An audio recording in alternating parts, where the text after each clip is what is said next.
মুরব্বী বয়োবৃদ্ধ মুরব্বী আজকে জীবন মরণ সন্ধিক্ষণে ভাই বলেছে, সত্যি তাই। আহারে, এই মানুষটির কি অপরাধ ছিল বলেন?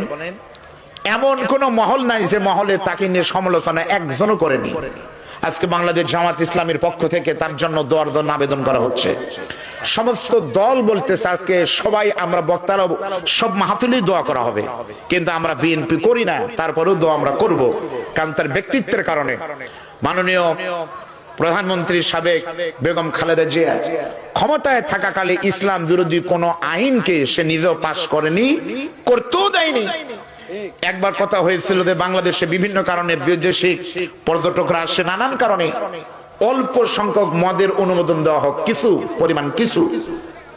সচিব আমলারা তখন রেডি করেছে, বাংলাদেশ জামাত ইসলামের প্রাক্তন দুজন মন্ত্রী শহীদ মাওলানা মতিউর রহমান নিজামী, মাওলানা আলী হাসান মুজাহিদ সহ নেতৃবৃন্দে গিয়ে বলেছে, নেত্রী এটা করেন না, এটা কোরআনের স্পষ্ট লঙ্ঘন।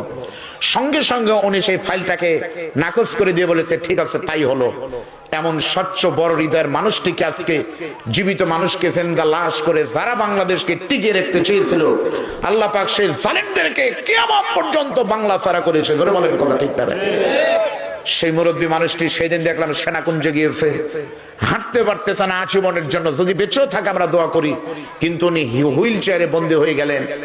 নিয়ে যাওয়া হচ্ছে, হাতগুলো নখগুলোকে নষ্ট করে দিয়েছে। মনে রাখবেন, আল্লাহ তাআলা জালিমের বিচার করে। মাজলুম হয়তো থাকে না, আল্লামা সাইদি নাই, কিন্তু সাইদি প্রত্যেক ঘরে ঘরে আছে। মাননীয় সাবেক প্রধানমন্ত্রী বেগম খালেদা জিয়া না থাকলেও দোয়া করে আল্লাহ তার হায়াত দাও, যদি নাও থাকে তারপরও সারা জীবন বাঙালির হৃদয় পথে আপসীন নেত্রী হিসাবে, জালেমের বিরুদ্ধে বলিষ্ঠ কণ্ঠস্বর হিসাবে থাকবে। আমরা দোয়া করি, আল্লাহ মেহেরবানি করে, তোমার তো কুদরতের কোনো অভাব নাই, ক্ষমতার শেষ নাই, তুমি তাকে নেক হায়াত দান করো, সুস্থতা দান করো, শেফায়ে আজেলা হায়াতে তাইয়্যিবা দান করো। আমরা বলি আমিন।